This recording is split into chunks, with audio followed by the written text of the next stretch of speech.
அரசு சார்பான கருத்துக்களை வலிந்து திணிக்கக்கூடிய வகையில் ஒரு சில ஊடகங்களில் மாஞ்சோலை தேயிலை தோட்ட தொழிலாளர்களுடைய வழக்கு தள்ளுபடி செய்யப்பட்டது என்று அறிவிக்கப்பட்டது. உண்மையில் ஏறக்குறைய 130க்கு மேற்பட்ட பக்கங்கள் அடங்கிய தீர்ப்பினுடைய அனைத்து வாசகங்களையும் அந்த தீர்ப்பளித்த நீதிபதிகள் படிக்காத நிலையில் அந்த தீர்ப்பில் என்னவெல்லாம் சொல்லப்பட்டிருக்கிறது, என்னவெல்லாம் கோரிக்கை வைக்கப்பட்டது என்பதை கூட ஆராயாமல் அறகுறையாக செய்திகள் வெளிவந்திருக்கின்றன.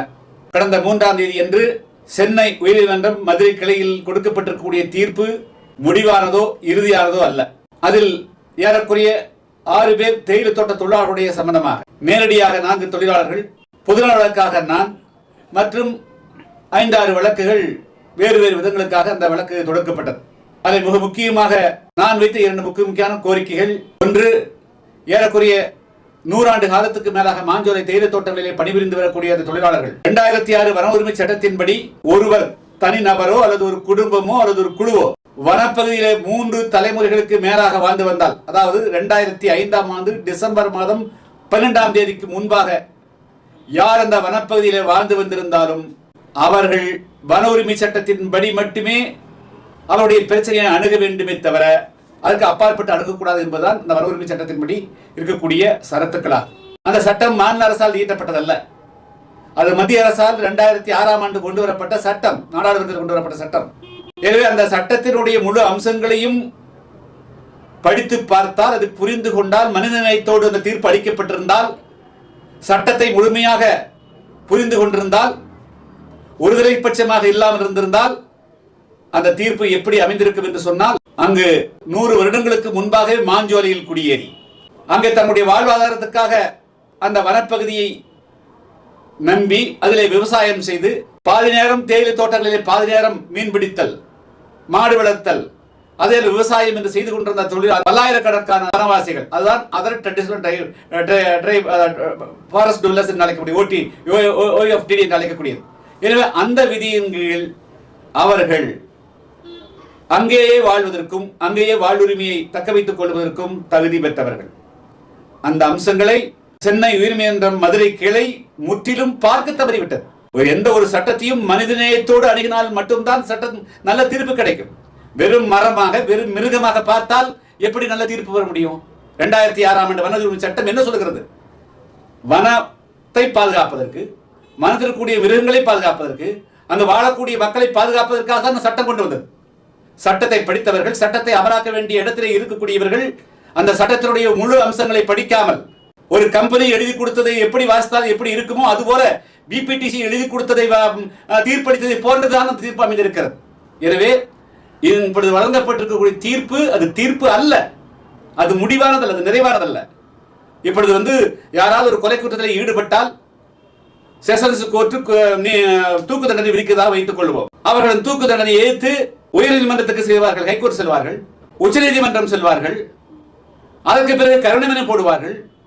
இப்படி பல கட்டங்கள் இருக்கிறது. அதுக்கு பிறகுதான் அதுக்கு ஒரு முடிவு வரும். ஆனால் இப்பொழுது என்ன நடக்கிறது? நேற்று தீர்ப்பளித்த அந்த தீர்ப்பினுடைய நீதிபதி கையெழுத்திட்ட நகலே இன்னும் யாருக்கு சேரவில்லை. அதான் அவருடைய மனுதாரர் நான் தான் மிக முக்கியம். 3ஆம் தேதி தீர்ப்பளிக்கப்பட்டு அன்றே நாங்கள் உங்களுக்கு இந்த தீர்ப்புடைய முழுமையான நகல், அதிகாரபூர்வ நகல் வழங்க வேண்டும் என்று நாங்கள் கேட்டிருக்கிறோம். இன்னைக்கு வரலும் அந்த தீர்ப்பு கைக்கு வரல. ஆனா அந்த தீர்ப்புடைய முழுமையாக தீர்ப்பு கைக்கு வராத போதே அதிகாரிகள் எப்படி 53 பேர் நேராக போய் அங்க மாஞ்சோலையில் முகாமிட்டு மீண்டும் அவர்களை வெளியேற்ற நடவடிக்கை எடுக்கிறது. வெளியேற்ற சொல்லி அப்படி ஒன்றும் சட்டம் போடலையே, அப்படி ஒன்றும் உத்தரவு போடலையே. என்ன முக்கியமான விஷயம்னா 536 தொழிலாளர் குடும்பங்கள், அதுல இந்த நிர்வாகம் பிபிடிசி நிர்வாகம் முதல் தவணையாக கட்டாயப்படுத்தி விருப்பம் இல்லாமல் விருப்ப என்ற பேர்ல அவர்களாக இந்த கம்பெனியை மூடிட்டு 8373 ஏக்கர் 99 வருஷம் குத்தகைக்கு எடுத்து இவர்களுடைய முன்னோர்களுடைய ரத்தத்தையும் வீரையும் சுரண்டி கோடான கோடி ரூபாய் சம்பாதித்து விட்டு அவர்களுக்கு கடைசியில போற வேது ஒரு 3 லட்சம் 1.5 லட்சம் 2 லட்சம் கொடுத்துட்டு அதுல ஒரு பகுதி கையில திணிச்சு விட்டு நீங்க எல்லாரும் இந்த கோட்டர்ஸை எப்ப காலி பண்றீங்களோ அன்னைக்கு மீதி கொடுப்பேன் அப்படின்னு அவங்க ஒரு உத்தரவு போடுறான். வேறு வழி இல்லாமல், அவர்களுடைய கட்டுப்பாடு இல்லாமல், அவர்களுடைய படிப்பறிவின்மை, அவருடைய வறுமை, இதையெல்லாம் பயன்படுத்தி கொண்டு தனித்தனியாக ஒவ்வொரு தொழிலாளியும் கூப்பிட்டு விரட்டியும் கையெழுத்து வாங்கி விருப்ப ஓய்வுன்னு போடுறான். ஒரு தொழிலாளர் துறை அதிகாரி போய் அந்த கம்பெனி விசிட் பண்ணல, கலெக்டர் போல, சப் கலெக்டர் போல எந்த அதிகாரியும் போல. ஆனால் எல்லாரும் போறதாக வந்து ரெக்கார்ட் பண்ணிட்டு அப்படி ஒரு திட்டத்தை வந்து அவங்க தெளிக்கிறாங்க. நாங்கள் விருப்பமில்லை, எங்களுக்கு வந்து இந்த விருப்ப ஓய்வு என்பது எங்களுக்கு விருப்பமில்லாது, எங்களை கட்டாயப்படுத்தித்தான் இந்த விருப்ப ஓய்வு வாங்கப்பட்டது, கையெழுத்து பெறப்பட்டது என்று சொல்லி அரையிறுத்து செய்யணும்னு சொல்லிட்டு நான் வந்து பொதுநல வழக்காக ஒரு வழக்கு போட்டிருந்தேன். அதுல தீர்ப்பு சொல்ற போதுதான் இந்த வழக்கு வந்து இது பொதுநல வழக்காக போடக்கூடாது, ஒவ்வொரு தொழிலாளியும் தனிப்பட்ட முறையில பாதிக்கப்பட்டவர்கள் அது வழக்கு தொடுக்கணும். அந்த வழக்கு எங்க தொடுக்க வேண்டும் என்று சொன்னால் தொழிலாளர் துறையிடம் தொடுக்க அந்த வழக்கை போட வேண்டும். அந்த வழக்குத்தான் தள்ளுபடி பண்ணாங்களே தவிர தொழிலாளிகள் வந்து தொழிலாளர் நலத்துறை இடத்தில் நாங்கள் விருப்ப ஓய்வு வாங்கல, நாங்கள் கையெழுத்து போடல, இதை விசாரிக்கணும், அதை ரத்து பண்ண விருப்ப ஓய்வு திட்டத்தை ரத்து பண்ணணும் கொடுத்த ஒட்டுமொத்த வழக்கையும் ரத்து பண்ணல. அப்படி இருக்கிற போது அந்த வழக்கு இன்று வந்து ஏற்கனவே நாங்கள் 2 மாதத்துக்கு முன்பாகவே அந்த தொழிலாளர்கள்லாம் கூடி புதிய ஒரு அமைப்பை உருவாக்கி ஒவ்வொரு தொழிலாளியும் தனித்தனியாக திருநெல்வேலி தொழிலாளர்கள் உதவி ஆணையரிடத்தில் வழக்கு தொடுத்து விட்டார்கள். அந்த வழக்கு விசாரணைக்கு வரும். ஹைகோர்ட்ல கேஸ் நடந்துட்டு இருந்ததுனால அந்த உதவி ஆணையர் வந்து அந்த வழக்கை நடத்தல. பிகாஸ் அது வந்து நீதிமன்றத்தினுடைய உத்தரவு மீறுமா இருக்கும், அந்த வழக்காக வெயிட் பண்ணார். இப்போ வழக்கு ஒரு முடிவு வந்திருக்கிறது. எனவே அந்த வழக்கை நடத்துவதற்கு அந்த நீதிமன்றத்தில் உத்தரவு சொல்லப்பட்டிருக்கிறது.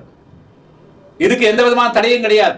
அது தனிப்பட்ட முறையில் 410 தொழிலாளர்களும் அங்கே மனு அளிக்க வேண்டும், அவர்கள் அங்கே வழக்கு நடத்திக் கொள்ளலாம், அதற்கு எந்த விதமான தடை இல்லை என்று உச்சநீதிமன்றம் சொல்லி இருக்கிற போது ஒரு அரசனுடைய ஆதரவு பெற்ற ஒரு தொலைக்காட்சி வலிந்து போய் மனு டாக்டர் கிருஷ்ணாவுடைய மனு தள்ளுபடினா தொழிலாளர்களுடைய மனு தள்ளுபடி செய்யப்படவில்லை.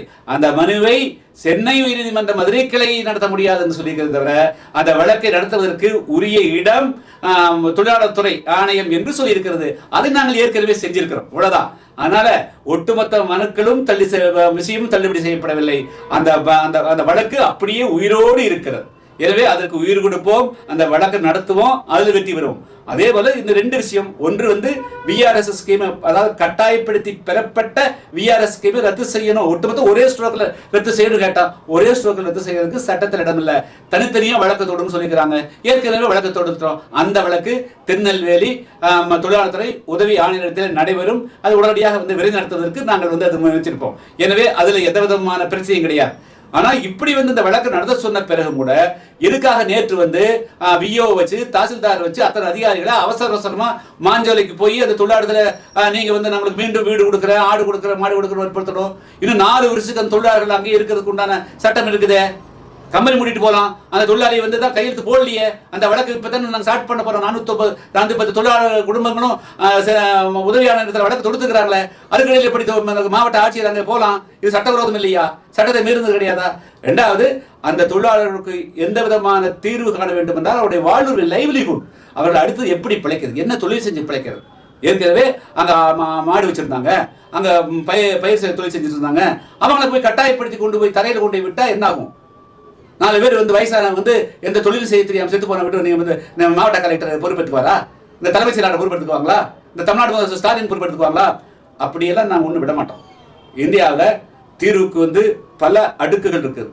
சென்னை உயர்நீதிமன்றத்தில் 2006 வன உரிமை சட்டத்தை இந்த நீதிபதிகள் படித்து புரிந்து கொண்டு அவன் மனச்சாட்சியோடு தீர்ப்பளிப்பதற்கு அங்கே முடியலன்னா நாங்கள் உச்சநீதிமன்றம் வருவோம். அது மட்டும் இல்ல, புதிய தமிழகம் வெறும் சட்ட ரீதியான நடவடிக்கையோடு மட்டும் பார்க்கக்கூடிய அமைப்பு கிடையாதுங்க.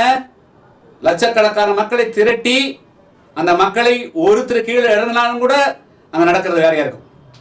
தமிழ்நாட்டில் மனச்சாட்சியோடு செயல்படுவதற்கு எந்த அமைப்பும் இல்லை, எந்த கட்சிகளும் கிடையாது. ஆனால் புதிய தமிழகம் யாரையும் நம்பி கிடையாது, மக்களை நம்பி இருக்கிறோம். தமிழ்நாட்டு மக்கள் நிச்சயமாக வந்து அந்த மாஞ்சோலை தேயிலை தோட்ட தொழிலாளர்களுக்கு இழைக்கப்படக்கூடிய அநீதியை நிச்சயமாக விட்டுவிட மாட்டார்கள்.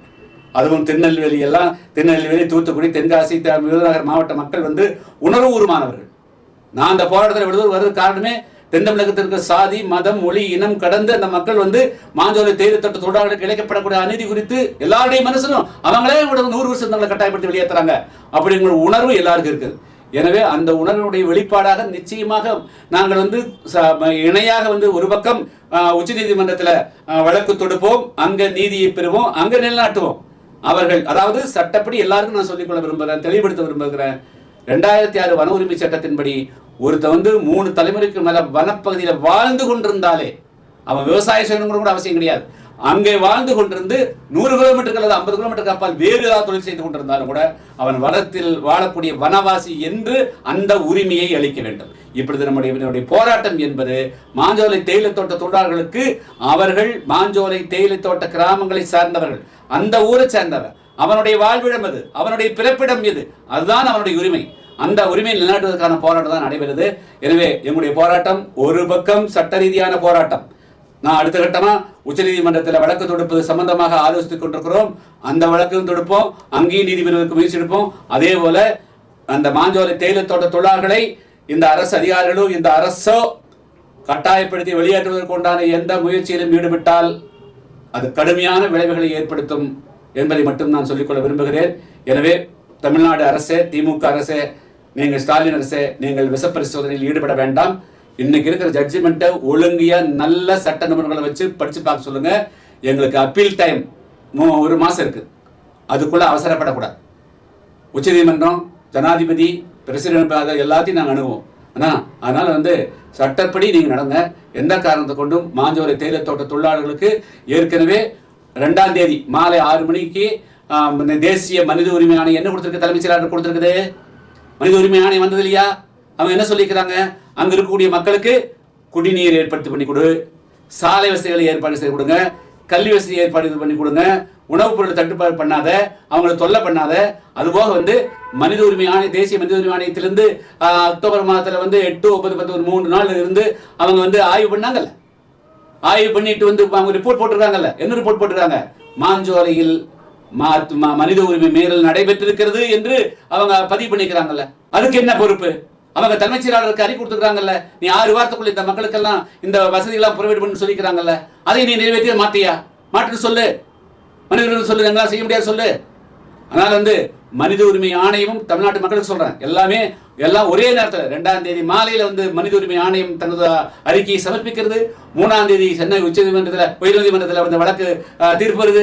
எனவே 2ம் வந்ததுனால ஊடகங்கள் தேசிய மனித உரிமை ஆணையம் மாஞ்சோலை தேயிலை தோட்ட வனவாசி மக்களுக்கு இழைக்கப்படக்கூடிய அநீதிகள், அங்கு நடந்த அத்துமீறல்கள், அங்கு நடந்த மனித உரிமை மீறல் கொடுத்த அறிக்கை அப்படியே எல்லாரும் மறக்கக்கூடிய அளவுக்கு அது மறைக்கப்பட்டு விட்டது. நான் எப்படி சொல்றேன், தேசிய மனித உரிமை ஆணையம் அங்க மாஞ்சோலை மக்களுக்கு மிகப்பெரிய நடந்ததை வெளிப்படுத்தி இருக்குது, அதுக்கு தீர்வு சொல்லிக்கிறாங்க. எனவே தமிழ்நாடு அரசு தங்களுக்கு இருக்கிற அரசியல் அதிகாரத்தை பயன்படுத்தி கொண்டு நீங்கள் அந்த மக்களுக்கு எந்த விதமான அநீதி இழைக்கிறதுக்கு முயற்சி செஞ்சாதீங்க. அரசியல் பிழைத்தோருக்கு அறந்தான் கூற்றாகும். எனவே அறத்தை மீறி நீங்க மரத்தனமாக நடந்தால் அதுக்கு தீர்வானதுக்கு நாங்கள் லட்சக்கணக்கான கோடிக்கணக்கான மக்களை திரட்டி அதுக்கு அந்த மக்களை பாதுகாக்க வேண்டிய நிலை ஏற்படும் என்பதை மட்டும் எச்சரிக்கிறேன்.